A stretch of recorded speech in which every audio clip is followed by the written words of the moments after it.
ज्ञानतिमिरान्धस्य ज्ञानञ्जनशलाकया चक्षुरुन्मिलितमेन तस्मै श्रीगुरुवे नमः। श्रीचैतन्यमनोभीष्टं स्थापितं येन भूतले स्वयं रूपकदा मह्यं ददाति स्वपदान्तिकं।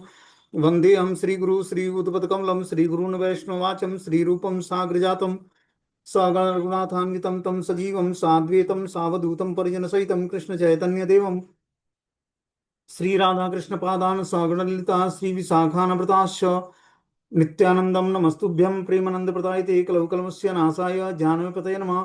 नमो महावदन्याय कृष्ण प्रेम प्रदायते कृष्णाय कृष्ण चैतन्य नामिने गौरद्विषे नमः। पंचतत्वात्मकं कृष्णं भक्त रूपा स्वरूपकं भक्तावतारं भक्ताख्यं नमामि भक्ति शक्तिकम्। हे कृष्ण करुणा सिंधु दीनबंधु जगतपतये गोपेश गोपिका कांत राधा कांत नमस्तुते तप्त कांचन गौरांगे श्री राधे वृंदावनेश्वरी वृषभानुसुते देवी प्रणमामि हरिप्रिये वाञ्छाकल्पतरुभ्यश्च कृपा सिन्धुभ्यो च पतितानां पावनेभ्यो वैष्णवेभ्यो नमो नमः। जय श्री कृष्ण चैतन्य प्रभु नित्यानंद श्री अद्वैत गदाधर श्रीवासादि श्री गौर भक्तवृंद। हरे कृष्ण कृष्ण कृष्ण हरे हरे, हरे राम राम राम हरे हरे। तो इसमें आज हम लोग को भक्ति रस तत्व में पहला तत्व जो गुरु तत्व का वर्णन हम लोग सुन रहे थे, इसमें आज हम लोग को 21 नंबर श्लोक पढ़ना है। बोलते हैं वैराग्य युक्त भक्ति रस प्रयत्न पाय य मान्य मिबुत्सु मध्यम कृपा बुधिम पर दुख दुखी सनातनम च प्रभु माश्रयामि। जो सर्वदा पर दुख से कातर तथा दया के सागर हैं, मेरी अनिच्छा होने पर भी जिन्होंने यत्न पूर्वक मुझे अज्ञान अंधकार को वैराग्य युक्त भक्ति रस का पान कराया है, उन्हीं संबंध ज्ञान दाता श्री सनातन प्रभु के श्री चरणों में शरणागत होता हूं। तो सनातन गोस्वामी जो अपने 6 गोस्वामियों में से एक सनातन गोस्वामी हैं, जो कि रूप गोस्वामी के भाई हैं और महाप्रभु चैतन्य देव के शिष्य हैं, वो संबंध के आचार्य हैं। जो भगवान से संबंध जागृत किया जाता है, उस संबंध के आचार्य कौन है? सनातन गोस्वामी है। ठीक है ना। और उनके विग्रह कौन है? मदन मोहन। मदन मोहन विग्रह जो है संबंध के विग्रह हैं। इसमें बता रहे हैं कि जो है, जो सर्वदा पर दुख से कातर और दया के सागर हैं, मतलब वो दुख दूसरे के दुख को देखकर दुखी हो जाते हैं, और जो दया के सागर हैं, मेरी अनिच्छा होने पर भी जिन्होंने यत्न पूर्वक मुझे अज्ञान अंधकार को वैराग्य युक्त भक्ति रस का पान कराया है, उन्हीं संबंध ज्ञान दाता श्री सनातन गोस्वामी के चरणों में मैं शरणागत होता हूँ। तो जो सनातन गोस्वामी हैं वो क्या है? वैराग्य युक्त भक्ति प्रदान करने वाले हैं। ठीक है ना। अगर जो हम उनसे प्रार्थना करते हैं, जैसे हम लोग वृंदावन धाम में आते हैं तो हमें अपने 7 मंदिर हैं, अपने सप्त देवालय हैं। ठीक है ना, जो कि चैतन्य महाप्रभु के शिष्यों के द्वारा बनाए हुए मंदिर हैं, और उनकी समाधियां भी हैं। तो हमें और किसी मंदिर का दर्शन ना करके पहले हमें अपने मंदिरों में और जो सब देवालय मंदिर है उसमें जाना चाहिए और उनकी समाधियों पर जाकर प्रणाम करना चाहिए। मोस्टली समाधियां राधा दामोदर मंदिर में हैं, जो अपने परंपरा के आचार्यों की, जैसे जीव गोस्वामी हैं, सनातन गोस्वामी जीव गोस्वामी हैं, रूप गोस्वामी हैं। इन 2 आचार्यों की समाधि जो है उसमें है। कृष्णदास कविराज गोस्वामी जो चैतन्य चरितामृत लिखते हैं, उनकी समाधि है। फिर सनातन गोस्वामी की समाधि जो है राधा मदन मोहन मंदिर के पास है। रघुनाथ दास गोस्वामी की समाधि जो है राधा कुंड पे है। तो इन सारे समाधियों पर हमें जाकर क्या करना चाहिए? माथा टेकना चाहिए और इनसे कृपा की याचना करनी चाहिए, समाधि की परिक्रमा करनी चाहिए, प्रणाम करना चाहिए और कृपा की याचना करनी चाहिए, जिससे हमारा धीरे धीरे जो है बता रहे हैं कि अज्ञान अंधकार दूर होगा और वैराग्य युक्त भक्ति रस का की वृद्धि होगी। और संबंध ज्ञान के आचार्य होने के कारण हमारा भगवान से संबंध क्या है, ये जागृत होगा हमारे हृदय में। देखो, बिना आचार्यों गुरुजनों की कृपा के हमारे हृदय में जो भक्ति जागृत नहीं होगी। हम अपने प्रयास से बद्ध जीवात्मा कितना भी भजन कर लें, कितनी भी स्तुति पाठ कर लें, प्रणाम कर लें, जो भी कर लें, लेकिन जब तक आचार्यों गुरुजनों की कृपा नहीं होगी तब तक जो है भक्ति हृदय में जागृत नहीं होगी। इसलिए ज्यादा से ज्यादा में शरणागति बढ़ानी है। खाना पीना त्याग करके और जो है और कुछ एक्टिविटी करके जो हम गुरु परंपरा को प्रसन्न नहीं कर सकते। गुरु परंपरा को प्रसन्न करने के लिए हमें उनके आदेश का एज इट इज पालन करना पड़ेगा। 4 महीने कुछ छोड़ देंगे उससे कुछ होने वाला नहीं है। ठीक है ना। त्यागना है तो जीवन भर के लिए त्याग दो जो चीजें छोड़ना है, और जो नुकसानदायक है 4 महीने में तो हमेशा के लिए नुकसानदायक है, और नहीं नुकसानदायक है तो कभी नुकसान नहीं करेगा वो। तो कुछ चीजें तो बिल्कुल ही स्ट्रिक्टली वर्जित है, जैसे लहसुन प्याज नहीं खाना है, या फिर जो है मसूर की दाल नहीं खानी है, तो ये जीवन भर के लिए हमें त्याग देना है। लेकिन और चीजों को अगर जो हमारे भक्ति के अनुकूल है, हमें ज्यादा नुकसान नहीं है उससे, हमें ज्यादा नींद नहीं आती है या हमारे अंदर कुछ वीकनेस नहीं लाता है, तो उन चीजों को हमें स्वीकार करना है, भगवान को भोग लगाकर प्रसाद रूप में, और भक्ति का दृढ़ता से पालन करना है। और आचार्यों के शरणागत होना ही जीव का प्रारंभिक अवस्था है। जब तक हम आचार्यों के शरणागत नहीं होंगे तब तक हमारे हृदय में भक्ति जागृत नहीं होगी। इसीलिए ये गुरु तत्व का वर्णन सुनना बहुत ही आवश्यक है। बता रहे हैं, उपनियतु यह शिष्यम वेद मध्यात्म इज द्विजम संकल्पम रहस्यस्य अर्चनम तमा आचार्य प्रचक्षते। जो ब्राह्मण शिष्य को उपनयन प्रदान कर यज्ञ विद्या उपनिषद और समस्त वेद शास्त्रों का अध्ययन कराते हैं, मुनिगण उनको आचार्य कहते हैं। तो आचार्य वो होता है जो उपनयन संस्कार प्रदान मतलब जनेऊ प्रदान करता है अपने शिष्यों को। जनेऊ मतलब गायत्री मंत्र प्रदान करता है। गायत्री मंत्र देने वाला गुरु ही वास्तविक गुरु होता है।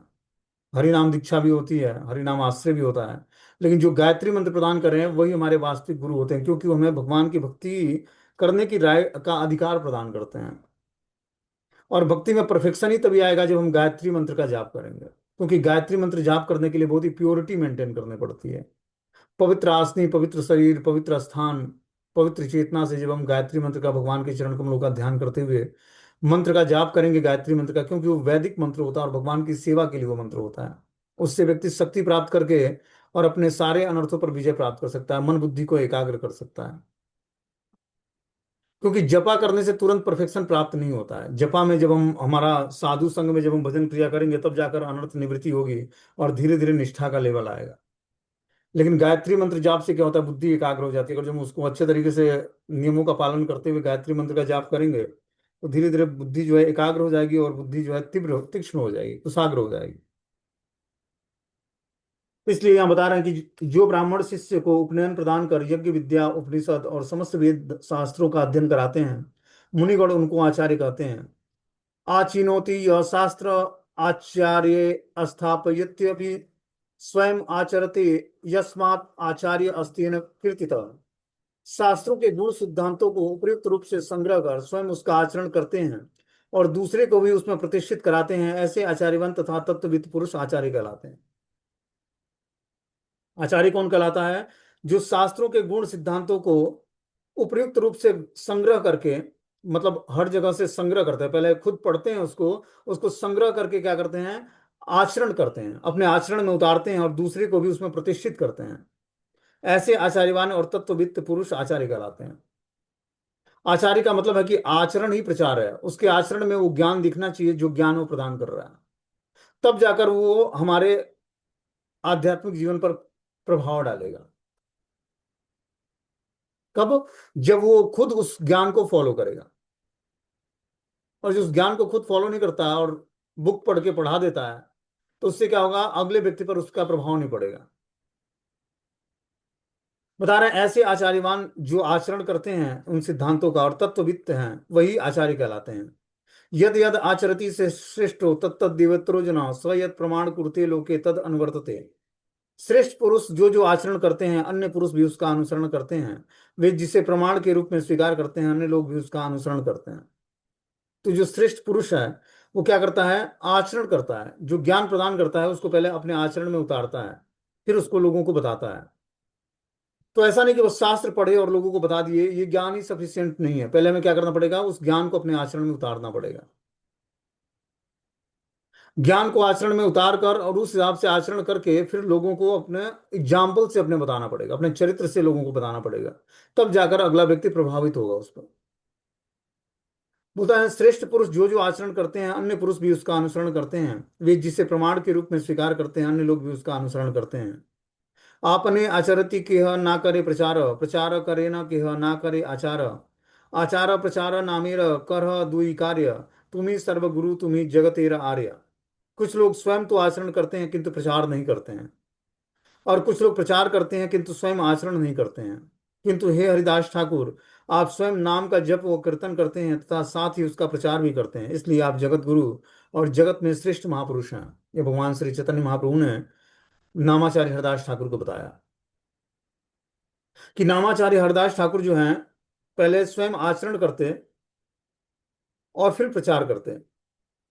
बता रहे हैं, कुछ लोग प्रचार तो करते हैं लेकिन स्वयं आचरण नहीं करते हैं। किंतु हे हरिदास ठाकुर, आप स्वयं नाम का जप और कीर्तन करते हैं तथा साथ ही उसका प्रचार भी करते हैं, इसलिए आप जगत गुरु कहलाते हैं। इस जगत गुरु का होने का क्वालिफिकेशन है कि उसका आचरण और प्रचार दोनों मिलता हुआ होना चाहिए। जो आप बोले वो करे भी और फिर प्रचार भी करे उसका। तो आचरण ही प्रचार है। और प्रचार तो करते हैं लेकिन स्वयं आचरण नहीं करते, तो ऐसा पुरुष आचार्य नहीं कहलाएगा या जगत गुरु नहीं कहलाएगा।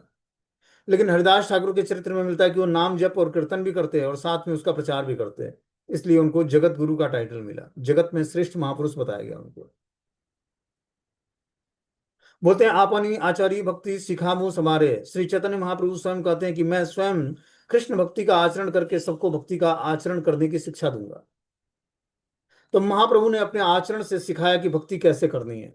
वे भक्त के रूप में भक्ता अवतार हैं भगवान चैतन्य महाप्रभु। तो उन्होंने आचरण प्रस्तुत किया कि कैसे भक्ति करनी है, भक्ति के सिद्धांतों को अपने आचरण से प्रस्तुत किया। बोलते हैं आपनी ना कैला धर्म सिखाया ना जाने, क्योंकि स्वयं आचरण किए बिना दूसरे को धर्म की शिक्षा नहीं दी जा सकती है। आचरण बिना दूसरे को धर्म की शिक्षा देने से या प्रचार करने से वह उपदेश प्रचार व्यर्थ होता है। जो ज्ञान हम दूसरे को देते हैं उस ज्ञान को अगर जो हमारे आचरण में अपने उतारेंगे नहीं, तो वो उपदेश जो है प्रचार या वो प्रचार जो है व्यर्थ जाएगा। इसलिए जो ज्ञान हम शास्त्रों में पढ़ते हैं या लोगों को बताते हैं, उस ज्ञान को पहले स्वयं आचरण अपने आचरण में उतारना पड़ेगा, तब जाकर वो प्रचार प्रभावशाली हो, अगले व्यक्ति पर प्रभाव डालेगा। जैसे हमने एग्जाम्पल बताया था कि एक बार गांधी जी के पास एक माता अपने बच्चे को लेके आती है, बोलती है कि इसको कम ही उम्र में शुगर हो गया है बापूजी। तो बापूजी ने बोला कि मैं आप इसको कुछ दिन बाद लेके आना हमारे पास, एक हफ्ते बाद ले आना। तो माता एक हफ्ते बाद बच्चे को लेके आती है। तो बापूजी ने बोला कि फिर अभी अभी नहीं, अभी कुछ दिन बाद लेके आना। और तो फिर वो 3-4 दिन बाद लेके आती है। तो बापूजी ने उपाय क्या बताया कि ये गुड़ खाना छोड़ दे तो इसका शुगर कंट्रोल हो जाएगा, क्योंकि वो गुड़ बहुत खाता था। तो उसकी माता ने पूछा बापूजी, ये एक लाइन का दवा बताने के लिए आपने इतने दिन क्यों लगा दिया? तो बापूजी ने बोला कि मैं खुद शुगर का पेशेंट हूं, लेकिन मुझे गुड़ अच्छा लगता है इसलिए मैं गुड़ छोड़ता नहीं हूं। अब मैंने छोड़ा है इसलिए मैं आपको बता रहा हूं। मतलब उन्होंने जब अपने आचरण में वो ज्ञान उतार लिया, तब उन्होंने दूसरे को बताया। तो पहले किसी भी ज्ञान को हमें सीख कर समझ कर प्रचार करने से पहले अपने आचरण में उतारना है। आचरण में उतारते ही वो ज्ञान प्रभावशाली हो जाएगा, और फिर जाकर जब हम किसी को बताएंगे तो उसका प्रभाव लोगों पर पड़ेगा। बोलते हैं आचार्य माम अभिजानाति यावन य मन्यते हर्षित न मृत्य बुद्धिया सूयेत सर्वदेव मयो गुरु। भगवान उद्धव से बोलते हैं, हे उद्धव, गुरुदेव को मेरा ही स्वरूप समझो, गुरु को सामान्य व्यक्ति समझकर उसकी अवज्ञा मत करो। गुरु सर्वदेव मैं है। तो जो आध्यात्मिक गुरु है, उद्धव जी को भगवान बता रहे हैं कि हे उद्धव, गुरुदेव का मेरा ही स्वरूप समझो। जो गुरुदेव हैं वो भगवान के ही स्वरूप हैं, उनको भगवान के समान ही रिस्पेक्ट प्रदान करना है। गुरु को सामान्य व्यक्ति समझकर उसकी अवज्ञा मत करो। गुरु को हमें सामान्य व्यक्ति नहीं समझना है। गुरु साक्षात परम ब्रह्म, तो साक्षात परम ब्रह्म का ही स्वरूप है। लेकिन गुरुदेव जीव तत्व हैं और भगवान तत्व भगवत तत्व है। लेकिन जो व्यवहार हम भगवान के साथ करते हैं, जिस तरह आचरण प्रस्तुत करते हैं भगवान के सामने या भगवान के साथ, उसी तरह गुरु के साथ और गुरु के सामने भी हमें वही आचरण प्रस्तुत करना है। क्योंकि वो नहीं रहते तो हमें भगवान से वाकिफ कौन कराता, भगवान को बताता कौन कि कृष्ण भगवान है। उन्होंने अनेक एग्जाम्पल के माध्यम से हमें बताया कि कृष्ण भगवान है, पूर्ण पुरुषोत्तम भगवान है। तो हमें गुरुदेव को उसी तरह आचरण क्या करना, रिस्पेक्ट देना है जिस तरह हम भगवान को देते हैं। बोलते हैं कि सामान्य व्यक्ति समझना, उनकी अवज्ञा करना है। अवज्ञा मत करो, मतलब गुरुदेव को सामान्य व्यक्ति समझकर उनकी अवज्ञा नहीं करनी है। गुरुदेव सर्वदेवमय है। बोलते हैं वंदे गुरु निश भक्त्या निशमिषावतारकान तत्प्रकाशास्य तत्शक्ति कृष्ण चेतज्ञ संज्ञकम। दीक्षा शिक्षा भेद से दो प्रकार के गुरु, श्रीवास आदि इस भक्त, अद्वैत प्रभु आदि इस ईसा अवतार, नित्यानंद प्रकाश और श्री गदाधर आदि शक्तियां, इन पंच तत्वों ईश्वर स्वरूप महाप्रभु श्री कृष्ण चैतन्य नामक परम तत्व की मैं वंदना करता हूं। बता रहे हैं दीक्षा और शिक्षा भेद में दो प्रकार के गुरु होते हैं, लेकिन इसमें भेद नहीं होता। एक हमें दीक्षा प्रदान करते हैं, एक शिक्षा प्रदान करते हैं। बिना शिक्षा के दीक्षा नहीं होगी, और बिना दीक्षा के शिक्षा का वास्तविक उद्देश्य नहीं पता लगेगा। तो दोनों गुरु का हमारे जीवन में बहुत इंपॉर्टेंट रोल है, और दोनों का यथास्थान है, मतलब दोनों में कोई डिफरेंस नहीं है, चाहे हम दीक्षा गुरु बोलें या शिक्षा गुरु बोलें। क्योंकि बिना शिक्षा के दीक्षा का कोई महत्व नहीं है, और बिना दीक्षा के शिक्षा का महत्व तभी है जब हम दीक्षा लेकर और भक्ति करें। तो इसमें ज्यादा इंपॉर्टेंट रोल क्या है, शिक्षा गुरु का है, कि जो कि हमें आध्यात्मिक पाथ पर भगवान से वाकिफ कराया, हमारे दीक्षा गुरु से वाकिफ कराया, और फिर जाकर हमें भक्ति के रास्ते पर चलाना शुरू किया। तो बता रहे हैं यहाँ पर कि दीक्षा शिक्षा के प्रभाव के भेद से दो प्रकार के गुरु होते हैं। श्रीवास आदि, जो श्रीवास पंडित हैं वो ईश्वर के भक्त हैं। अद्वैत आचार्य जो हैं ईसा अवतार हैं, मतलब भगवान के अवतार हैं। श्री नित्यानंद प्रभु प्रकाश हैं, और श्री गदाधर शक्ति हैं। इस पंच तत्वात्मक ईश्वर स्वरूप महाप्रभु श्री कृष्ण चैतन्य नामक परम तत्व की मैं वंदना करता हूँ। और परम तत्व कौन है, परम ईश्वर कौन है, भगवान श्री चैतन्य महाप्रभु हैं। तो ये पंच तत्व जो हैं, इसमें श्रीवास पंडित क्या हैं, भक्त हैं भगवान के। अद्वैताचार्य ईश्वर के अवतार हैं। नित्यानंद प्रभु प्रकाश विग्रह हैं। गदाधर पंडित भगवान की अंतरंग शक्ति हैं। और पंच तत्वों का मिलित स्वरूप महाप्रभु चैतन्य देव, ये परम तत्व हैं जिनकी हम लोग वंदना करते हैं। कृष्ण गुरु दय भक्त अवतार प्रकाश, शक्ति इहि क्षय रूपे करे न विलास। भगवान श्री कृष्ण दो प्रकार के गुरु, दीक्षा और शिक्षा गुरु, भक्त अवतार प्रकाश और शक्ति, इन छह स्वरूपों में नित्य विलास करते हैं। क्या बता रहे हैं, भगवान श्री कृष्ण इन छह स्वरूपों में नित्य विलास करते हैं। किस स्वरूपों में, दो प्रकार के गुरु के रूप में, दीक्षा और शिक्षा गुरु के रूप में, भक्त के रूप में, प्रकाश के रूप में और शक्ति के रूप में। इन छह अवतारों में छह स्वरूपों को धारण करके भगवान नित्य विलास करते हैं। गुरु तत्व या दीक्षा गुरु क्या है, बता रहे हैं। यद्यपि अमार गुरु चैतन्य दास, तथापि जानिए अमी ताहार प्रकाश। यद्यपि मैं गुरु श्री चैतन्य महाप्रभु के यद्यपि मेरे गुरु श्री चैतन्य महाप्रभु के दास हैं, तथापि मैं उनको श्री चैतन्य महाप्रभु के प्रकाश के रूप में दर्शन करता हूं। कि वो तो अपने को चैतन्य महाप्रभु का दास मानते हैं, लेकिन हम लोग के लिए हमारे गुरुदेव क्या है, महाप्रभु के प्रकाश रूप दर्शन, प्रकाश रूप श्री विग्रह। महाप्रभु का जो प्रकाश है वो स्वयं गुरुदेव का स्वरूप है। यह है गुरुदेव की स्थिति। बोलते हैं शिक्षा गुरु, चैत्य गुरु और महंत गुरु, ये कौन कहलाते हैं। गुरु कृष्ण रूप है ये शास्त्री प्रमाण, गुरु रूपे कृष्ण कृपा करे न भक्तगण। शिक्षा गुरु के त जानी कृष्णेर स्वरूप, अंतर्यामी भक्त श्रेष्ठ यही दुई रूप। जीवे साक्षात नाही ताते गुरु चैत्य रूप, शिक्षा गुरु है कृष्ण महंत स्वरूप। शास्त्र के अनुसार गुरु कृष्ण रूप हैं। कृष्ण गुरु रूप से भक्तों पर कृपा करते हैं। मैं शिक्षा गुरु को कृष्ण का स्वरूप समझता हूँ। कृष्ण ही चैत्य गुरु के रूप में प्रेरणा देते हैं, और श्रेष्ठ भक्त के रूप में संग और शिक्षा प्रदान करते हैं।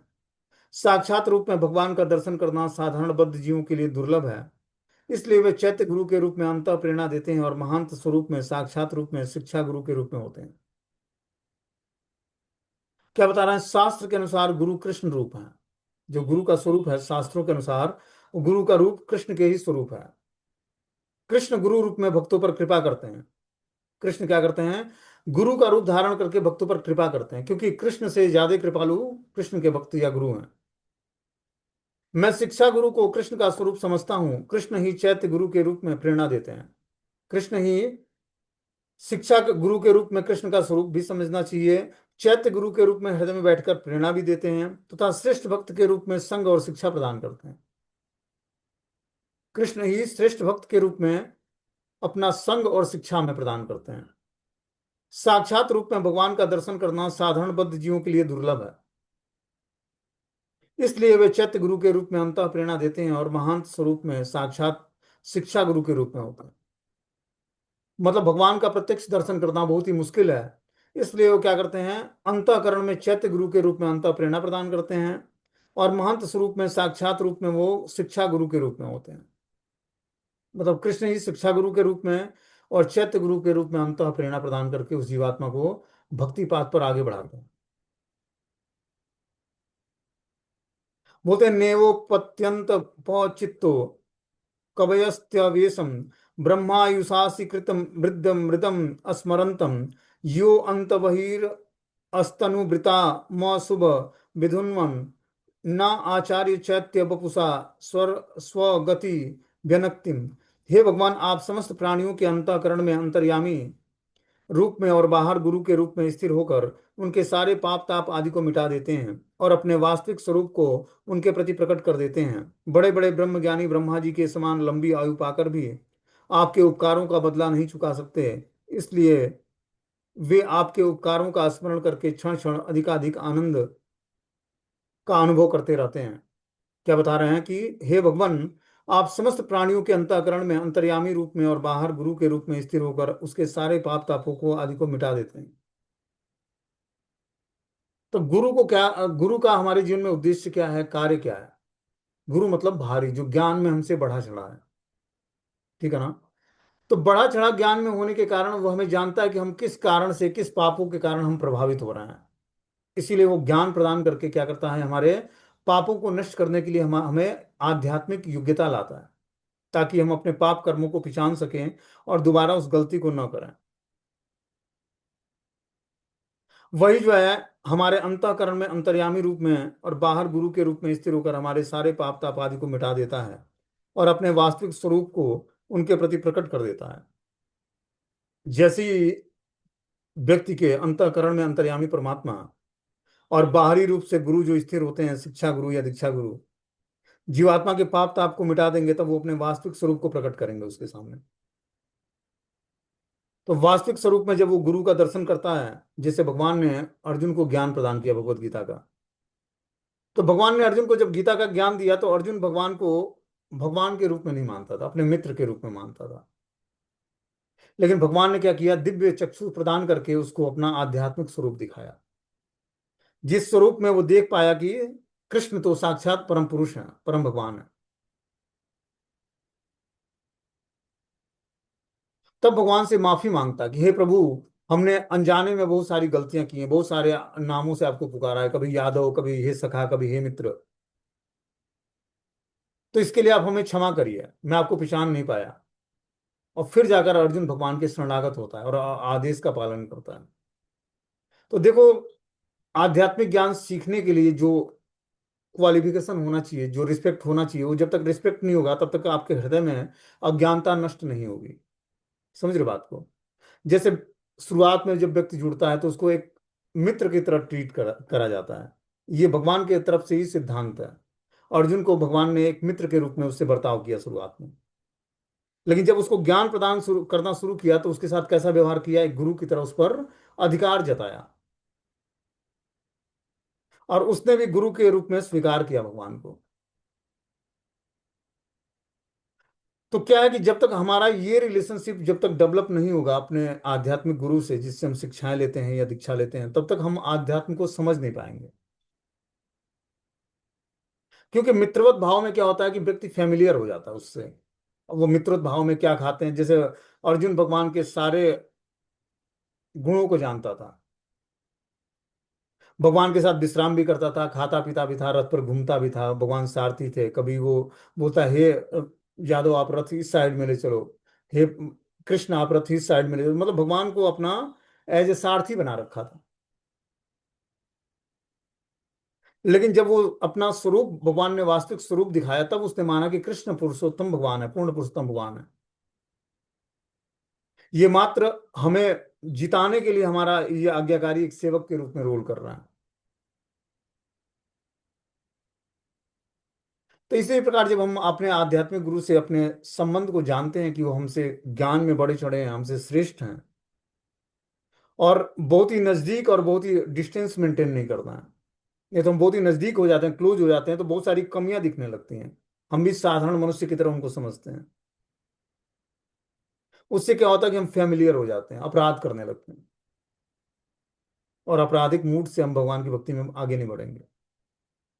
इसीलिए हमें क्या करना है, बहुत ही मर्यादित रहना है। यह आध्यात्मिक पाथ जो है मजाक का रास्ता नहीं है, ये खिलवाड़ नहीं है। क्योंकि देखो, भौतिक संसार में व्यक्ति अपने अपने रिश्तों से खेलता है, ठीक है ना, मजाक कर लेता है, हंसता है, बोलता है, बातचीत करता है, और सब चलता है उसमें। लेकिन आध्यात्मिक रास्ता बहुत ही गंभीर रास्ता है। यहाँ पर जो मेंटेन करना है, डिस्टेंस मेंटेन करना है, खासकर माताओं को पुरुषों से, प्रभु जी लोगों से, या प्रभु जी को माताओं से, वो डिस्टेंस मेंटेन करना बहुत ही आवश्यक है। फैमिलियर आपस में भी नहीं होना है, अपने आध्यात्मिक गुरु के साथ भी नहीं होना है। नहीं तो क्या होगा, और जब फैमिलियर हो जाएंगे तो आध्यात्मिक ज्ञान को सीख नहीं समझ और समझ नहीं पाएंगे, और क्या होगा, आपस में अपराध होगा, और आपराधिक मूड से हम आगे नहीं बढ़ पाएंगे। बता रहे हैं, शास्त्र के अनुसार गुरु कृष्ण रूप हैं। कृष्ण गुरु रूप में भक्तों पर कृपा करते हैं। मैं शिक्षा गुरु को कृष्ण का ही स्वरूप समझता हूँ। कृष्ण ही चैत्य गुरु के रूप में प्रेरणा प्रदान करते हैं, और श्रेष्ठ भक्त के रूप में संग और शिक्षा प्रदान करते हैं। साक्षात रूप में भगवान का दर्शन करना साधारण बद्ध जीवों के लिए दुर्लभ है। इसलिए वे चैत्य गुरु के रूप में अंतः प्रेरणा प्रदान करके, और महान स्वरूप में साक्षात रूप में शिक्षा गुरु के रूप में होते हैं। तो वही कृष्ण जो है, भक्तों पर कृपा करने के लिए शिक्षा गुरु के रूप में कृष्ण अपना स्वरूप धारण करते हैं। कृष्ण ही चैत्य गुरु के रूप में हमारे हृदय में बैठकर परमात्मा रूप में क्या करते हैं, हमें प्रेरणा प्रदान करते हैं। श्रेष्ठ भक्त के रूप में संग और शिक्षाएं प्रदान करते हैं, कि कोई श्रेष्ठ भक्त हो, वो हमारा उसका संग प्राप्त करके हम उससे शिक्षाएं लेते हैं। तो श्रेष्ठ भक्त के रूप में भी श्री कृष्ण का ही स्वरूप जानिए उसको। साक्षात रूप में भगवान का दर्शन करना साधारण बद्ध जीवों के लिए दुर्लभ है। जो हम बद्ध जीवात्माएं हैं, ये साक्षात भगवान का दर्शन हो जाए बहुत ही दुर्लभ है। इसीलिए वे चैत्य गुरु के रूप में अंत प्रेरणा प्रदान करते हैं, और महंत स्वरूप में साक्षात रूप में शिक्षा गुरु होते हैं। बोलते हैं, हे भगवान, आप समस्त प्राणियों के अंतःकरण में अंतर्यामी रूप से तथा बाह्य रूप गुरु रूप में स्थिर होकर उसके सारे पाप तापों आदि को मिटा देते हैं, और अपने वास्तविक स्वरूप को उनके प्रति प्रकट कर देते हैं। बड़े बड़े ब्रह्म ज्ञानी ब्रह्मा जी के समान लंबी आयु पाकर भी आपके उपकारों को बदला नहीं चुका सकते। इसी से वे आपके उपकारों को स्मरण करके क्षण क्षण अधिकाधिक आनंद का अनुभव करते रहते हैं। क्या बता रहे हैं, कि हे भगवान, आप समस्त प्राणियों के अंतःकरण में अंतर्यामी रूप में और बाह्य गुरु के रूप में स्थिर होकर उसके सारे पाप तापों को मिटा देते हैं। तो भगवान अंतःकरण में और बाहरी बाह्य रूप में, दोनों रूप में गुरु के रूप में स्थिर होकर उसके सारे पाप ताप को मिटाकर अपने वास्तविक स्वरूप में उसके प्रति प्रकट होते हैं। और बड़े बड़े ब्रह्म ज्ञानी ब्रह्मा के समान लंबी आयु पाकर भी आपके उपकारों का बदला नहीं चुका सकते, क्योंकि भगवान जो उपकार करते हैं बद्ध जीवात्मा पर, उसको आध्यात्मिक गुरु के रूप में, शिक्षा गुरु के रूप में, या अंतर्यामी परमात्मा के चैत्य गुरु के रूप में उसको शिक्षा प्रदान करते हैं। इस उपकार का बदला भगवान का नहीं चुकाया जा सकता है। इसी से वे आपके उपकारों का स्मरण करके क्षण क्षण अधिकाधिक आनंद का अनुभव करते हैं। देखो, भगवान चैत्य गुरु के रूप में जीवात्मा को अंतरंग आनंद प्रदान करते हैं। बाह्य रूप से शिक्षा गुरु के रूप में, अंतरंग रूप से वो चैत्य गुरु के रूप में जीवात्मा को क्या करते हैं, अपना स्मरण दिलाकर, या स्मरण ऐसा आनंदमय शब्द उसके हृदय में प्रकट होता है जिससे वो हर क्षण आनंदित रहता है। व्यक्ति को आनंद प्रदान प्राप्त करने के लिए किसी की आवश्यकता नहीं है, क्योंकि इंटरनल हैप्पीनेस जो है, आनंद जो है, भगवान के जो अंतःकरण में भगवान जो परमात्मा रूप में निवास करते हैं, वो जीवात्मा को प्रसन्न रखने के लिए वो सब कुछ उनको पता है कि कैसे जीवात्मा प्रसन्न हो। और भगवान अंतःकरण से प्रेरणा देकर उसको प्रसन्न करते हैं, प्रसन्न रखते हैं। बोलते हैं, दिव्य ज्ञान प्रदान करने वाले श्री गुरुदेव श्री रूप गोस्वामी से अभिन्न है। अज्ञान तिमिरांधस्य ज्ञानंजन शलाकया चक्षुरुन्मीलितं येन तस्मै श्री गुरुवे नमः। अज्ञान रूपी अंधकार से अंधे हुए मेरे नेत्रों को वाणी रूपी शलाका के द्वारा ज्ञान अंजन लगाकर उन्मिलित किया है, मैं उस श्री गुरुदेव को प्रणाम करता हूँ। देखो, कभी कभी जैसे क्लास के माध्यम से कुछ बात बताई जाती है, तो किसी किसी भक्त को लगता है कि हमारे लिए बताया जा रहा है, या हमारे जो हृदय में जो कमियां हैं उसको बताया जा रहा है। तो ये किस कारण से होता है, बता रहा है कि अज्ञान रूपी अंधकार के से अंधे हुए मेरे नेत्रों में वाणी रूपी शलाका के द्वारा ज्ञान अंजन लगाकर उन्मिलित किया, मैं उस गुरुदेव को प्रणाम करता हूँ। तब जब गुरु परंपरा से प्रणाम करके, और जो जो शास्त्रों की बातों को प्रकाशित किया जाता है वाणी के माध्यम से, वो क्या करता है, व्यक्ति के हृदय को उद्वेलित करता है। अब हर व्यक्ति जो है 1000 किलोमीटर दूर बैठा है यहाँ से, ठीक है ना, लेकिन परंपरा की शक्ति देखो कि अगले व्यक्ति के हृदय में क्या चल रहा है, इस ज्ञान के माध्यम से वो बातें प्रकटित हो जाती हैं। समझ रहे बात को? जब श्रोता और वक्ता दोनों अच्छे तरीके से भगवान के भजन में जुड़े रहेंगे और गुरु परंपरा की शक्ति और गुरु परंपरा पर आश्रित रहेंगे, तो उनके हृदय की बातें वक्ता के वाणी से निकलेगा, कि उसके हृदय में क्या चल रहा है वो वक्ता बोलना शुरू कर देगा। यही महानता है गुरु परंपरा की। इसलिए हमें क्या करना है, जब हम आध्यात्मिक क्लास में जुड़ते हैं तो हमें प्रेयर्स करना आवश्यक है। प्रेयर्स जब हम करते हैं, जो मंगलाचरण होती है, उस प्रेयर्स को हमें याद करना चाहिए, उसको करना चाहिए। उससे क्या होता है, हम कनेक्टिंग फील करेंगे अपनी परंपरा से, और ये दिव्य ज्ञान गुरु परंपरा के माध्यम से ही हृदय में प्रकाशित होगा। हम लोग क्या करते हैं, बीच में टपक जाते हैं, क्लास जब शुरू हो जाता है कि चलो यार, प्रार्थना हो रही है, अभी कोई जरूरत नहीं है, प्रार्थना पूरी हो जाए तब क्लास ज्वाइन किया जाएगा। वो समझ तो आता नहीं है, लेकिन वो समझ में नहीं आता है, लेकिन हृदय में वो क्या करता है, विनम्रता उत्पन्न करता है, गुरु परंपरा के प्रति शरणागति बढ़ाता है हमारा। और बिना इसके हम आध्यात्मिक रास्ते पर आध्यात्मिक चीजों को समझ नहीं पाएंगे। इसलिए क्या करना है, गुरु परंपरा के शरणागत होना। गुरु परंपरा के शरणागत होने के लिए उनसे प्रार्थना करनी पड़ेगी, तब जाकर हम उनके शरणागत हो पाएंगे। इस तरह आगे जो है 38 नंबर श्लोक है, इसको हम लोग कल के क्लास में सुनेंगे। ये अगला श्लोक क्या बताते हैं गुरु तत्व पर।